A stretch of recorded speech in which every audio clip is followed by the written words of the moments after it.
What is up, my friends? We are quickly approaching 1,000 miles on the WRX STI. I thought it might be useful to share my sort of initial thoughts before we get into like the super fun stuff past the break-in period. So today we're going to do a 1,000-mile review on the 2016 WRX STI.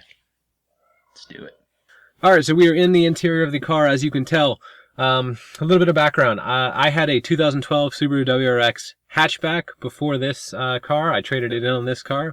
I drove it for 2.5 years, put 30-ish thousand miles on it, and traded or upgraded for the 2016 WRX STI. So keep that in mind when I'm talking about my previous car and the kind of comparison that I'm making.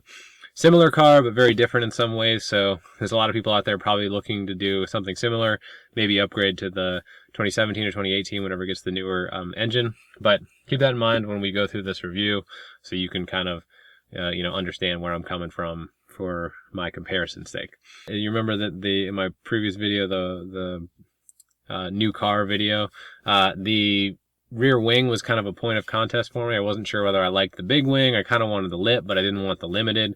The spoiler's actually grown on me a lot since I've had the car.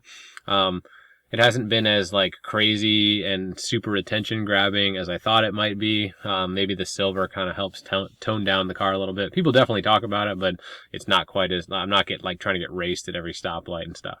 The only other problem, if you want to call it, the only like annoyance for me on the exterior is I have the SPT exhaust, or the STI exhaust is what it's called now.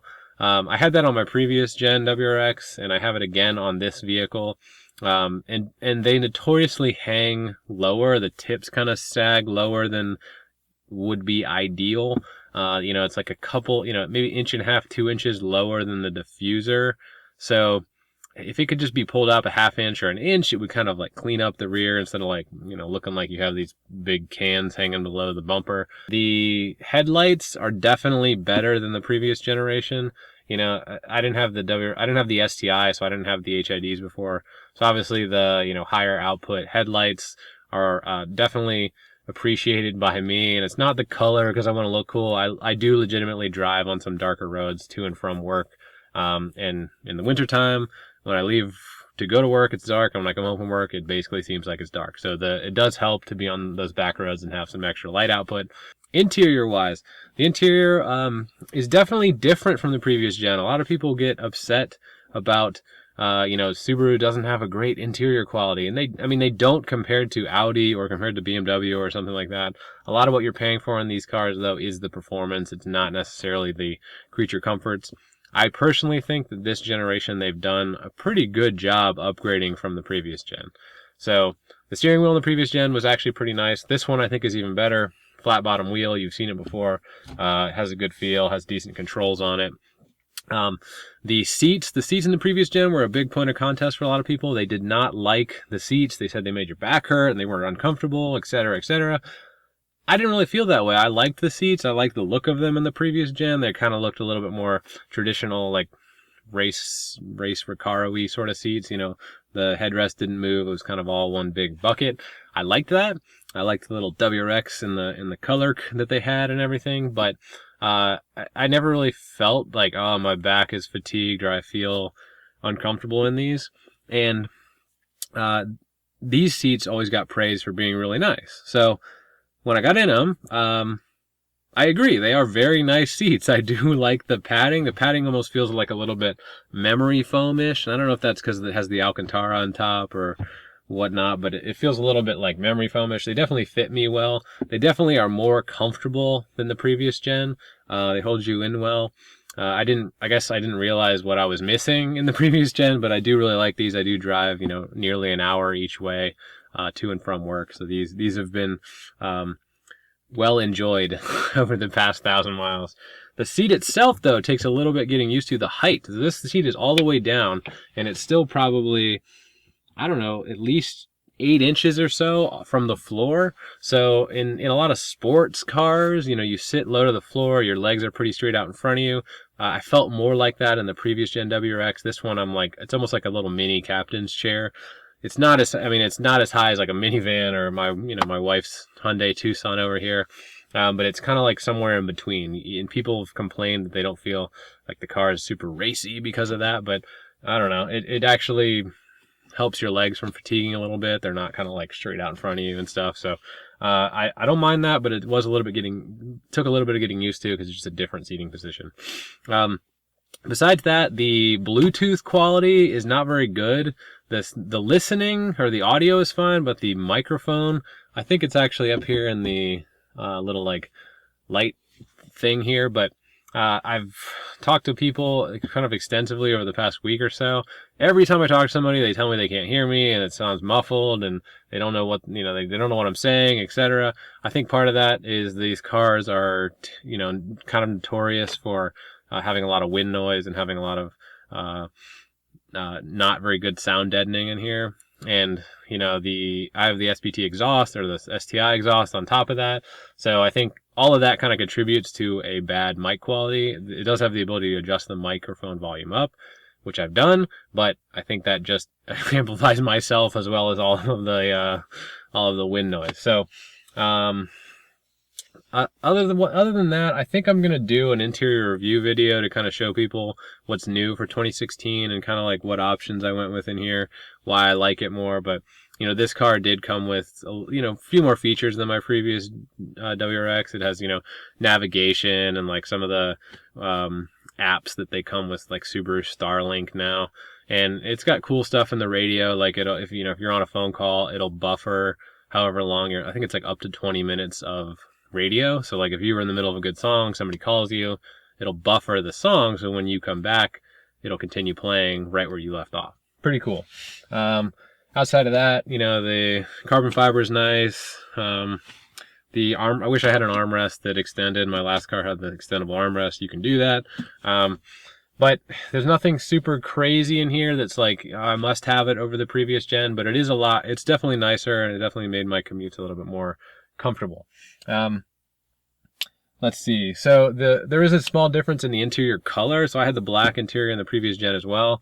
The previous gen, this is the belt line. So the belt line up was like a light gray kind of color, and it kind of like helps open up makes it a little more airy in here because the lighter color is not so like caved in. If you ever painted like a room a dark color, it makes the room feel really closed off and small.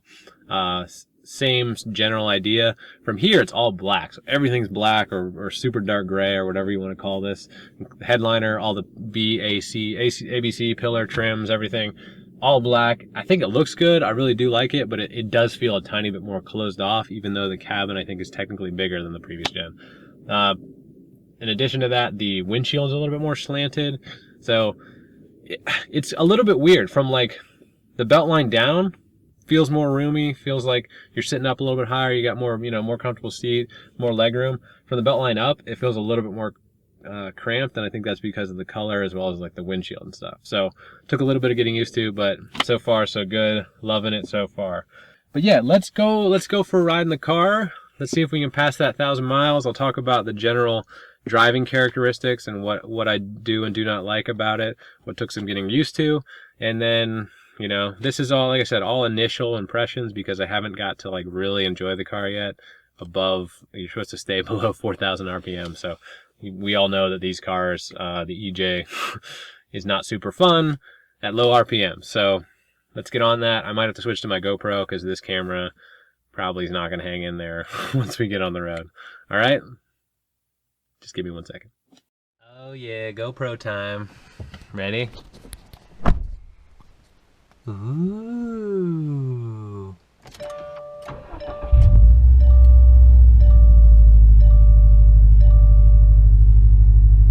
We're in the garage, so it's kind of loud. Sorry. So something I forgot to mention before we get going. I just went to Best Buy to buy some GoPro accessories. The one thing that's kind of annoying, getting out of the car, I always feel like I'm off balance. It seems kind of stupid and silly, but I think what it is the side skirt kind of stick out. Like if you look at the side of the car, the side skirt like comes down and juts out. Getting like there's like a ledge you have to get over to get out of the car. So I don't know, something small but something to consider. So we are sitting at 967 miles. We are, what's that, 33 miles from basically being free of the manufacturer suggested break-in period. I know there are many people who disagree that break-in periods are a thing and that they should be followed, and that, you know, 30 miles after the car has left the lot, it's broken in, and etc., etc. But my plan is to keep this car for a while. It's, you know, kind of my attainable dream car, so I'm just gonna follow what they say and hopefully not break the car in the process. My God, it is sunny right now. So what have I noticed in my first 1,000 miles, because I have to stay out of boost? Well, basically the car is definitely a lot stiffer than it once was. It's, you know, I don't know, 40% stiffer, the chassis by itself, plus it's an STI versus my previous gen WRX. I definitely noticed the stiffness. The car feels a lot like more planted on back roads and corners and things. It's definitely stiffer. Just I daily drive this car, so it's definitely stiffer going over bumps. But it's not to the point where it's unbearable. The transmission is something that I actually had to get used to a little bit more than I had expected. But you know, the previous gen WRX came with a 5-speed manual transmission. The 2016 and basically all of the STIs have come with a 6-speed manual. What that means is it's geared differently. So, you know, it might be a very similar motor, but if the transmission's different, then, you know, it can behave a little bit differently. So as a fire truck coming through. So yeah, the 6-speed, basically, the gears feel shorter than they were in the 5-speed, which I think is a true statement. I find myself shifting a little bit more often, and I don't know if that's just because I'm staying below the 4,000 RPM, but you know, I was so used to my commute and kind of like what gears I'd stay in. There's some cows. Hi, cow. It's been a little bit weird getting used to using the AC controls, because like you have this little 7-inch screen, or however big this screen is, and then you have the little screens above. Well, the screen up there is where your AC controls are, your heating and air conditioning controls are. So like the buttons are down here, but your eyes have to look up there. The radio, I haven't figured out any way to get to a screen that lets me adjust them. So I don't know, not horrible, just a little bit weird to get used to. Something small that I've noticed, the previous gen was like, I don't know if it's the transmission or what it was, but at low speeds it was very like jerky if you were not really smooth with the inputs. So, you know, you'd get that like buck if you didn't keep just the right amount of pressure on the gas instead of just taking your foot off, etc. I got super used to it and got pretty smooth in the previous car, so I don't know if it doesn't seem quite as jerky, but I don't know if that's just because I've sort of adapted my driving style to the car. It's getting dark and I'm never gonna hit 1,000 miles going 25 miles an hour. Come on, friends.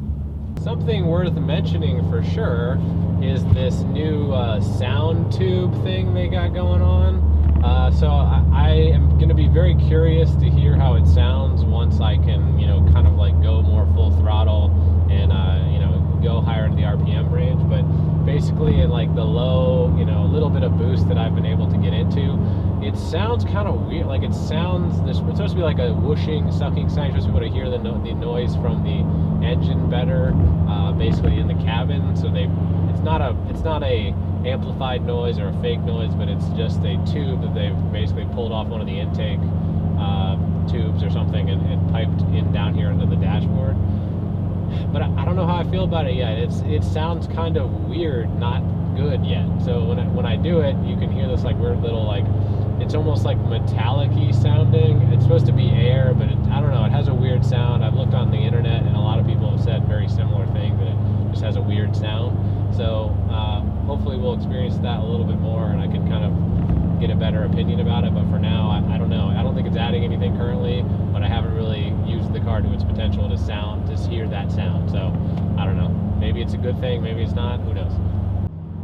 Visibility is just as good in this car as it was in the previous car. I've never had a problem in a WRX. This one, like, they've actually moved the mirrors down off of the A-pillar onto the door, so you actually have a bigger window here, which is fine. It's kind of weird, I guess, because it looks a little bit different, but you can actually see around the mirror a lot better.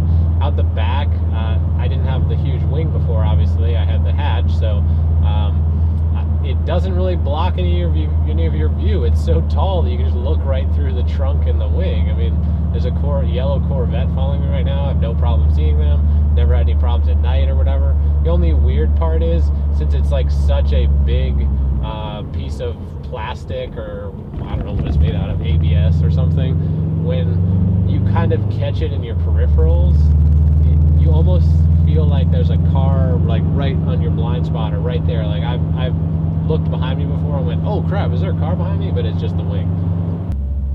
Trying to hit this 1,000-mile goal here. We're at 993. 25 mile an hour zones and tractors. Never gonna get past this tractor. Help me.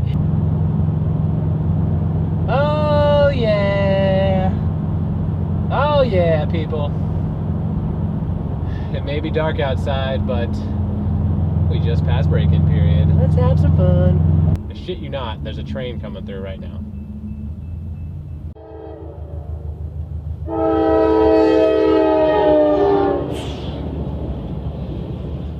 Story of my night tonight. Trains, tractors, other cars. Hopefully this is not one of those like mile-long trains.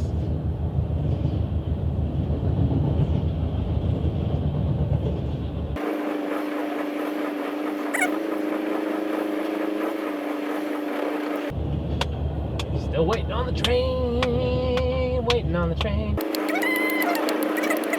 There we go. No more train.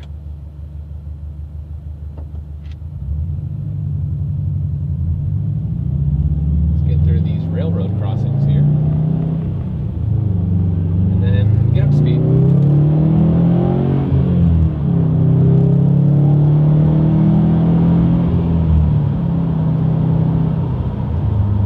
Yeah, it's pretty fast. It's pretty fast. This is going to be a fun car.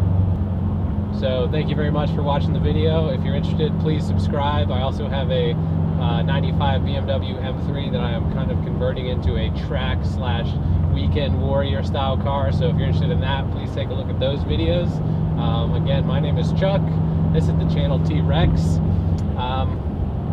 Feel free to comment, subscribe, like, do all those fun things that YouTube allows you to do. And I hope you'll stick around if you're new. Had a lot of new subscribers lately. I think at the time of this video we're up to like 800-ish, which is awesome. I think a lot of it's due to the fact that I put out the initial video for this car. But yeah, stick around. Glad to have you. Love to hear comments and feedback from everybody. And you know, I guess I'll see you next video. Bye bye.